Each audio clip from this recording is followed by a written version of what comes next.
Hello, once again, listeners and viewers, to Rising Above Shadows of Abuse, or Raza. I'm your host, Grace Papa.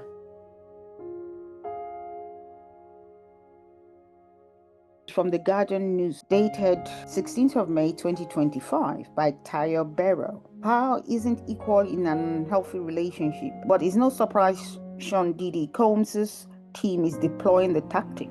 Sean Diddy Combs' sex trafficking and racketeering trial is underway, and the music mogul's lawyers gave us a glimpse into what their strategy will be during jury selection last week, when they finally admitted that he was violent towards his ex Cassie Ventura, but now they're claiming that the violence was mutual. In a statement to the judge, the defense attorney, Mark Agnifilo, said they plan to take the position that there was mutual violence in their relationship. Combs' lawyers also described Ventura, the prosecutor's star witness, as strong, with a nature of violence and capable of starting physical confrontation. This is classic men's rights fare. And now is a great time to remind everyone that mutual abuse isn't a thing, and it is extremely dangerous to allow celebrities to normalize it. Most experts in mental health and intimate partner violence agree that there is no such thing as mutual abuse, despite how popular the term has become. Experts note, in fact, that it is impossible for both members of an unhealthy relationship to have equal power, that abusers might use the concept of mutual abuse to blame the people they abuse for their harmful behavior, and that victims of abuse may fight back, defend themselves, or attempt to regain a sense of control. It's Amber Hill and Johnny Depp all over again, and it's no surprise that Combs' lawyers are deploying the same tactics, seeing how successful Depp's lawyers were in painting her as a violent, unhinged person and not a victim who was fighting for her life. Ruth Glenn, the CEO of National Coalition Against Domestic Violence, told Rolling Stone during the Heard Depp trial, there is no such thing as mutual abuse. You have a primary aggressor and a primary victim. What could be happening is you have a survivor doing what they need to do to defend themselves, she said. But when you have clinicians framing it as mutual abuse, it's very harmful. This demonization of female victims in order to absolve their male abusers works well in a society that already doesn't believe women and conveniently refuses to acknowledge how trauma and a tremendous imbalance of power can force them to stay in these violent relationships.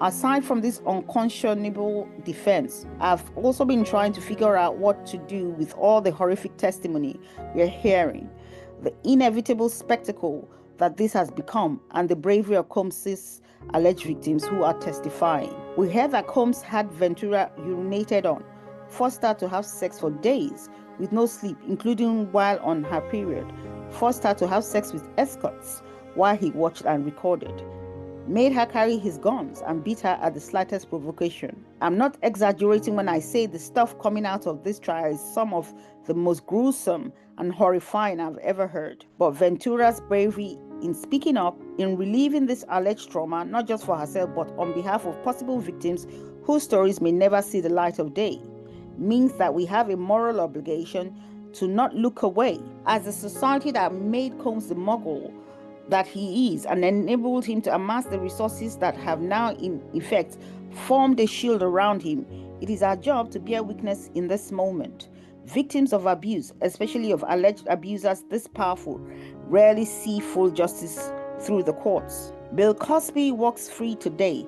Harvey Weinstein is getting another trial, and Amber Heard continues to endure harassment from Depp's fan while he gets to work in Rihanna's fashion show and book new projects. And if Combs should somehow walk away from all this, then it's crucial for us to listen to his accusers, for their testimonies to be on public record, and for him to no longer have access, at the very least, to the social and cultural capital that helped allow his alleged behavior to thrive. Importantly, this moment also exposes the foundations of systematic abuse.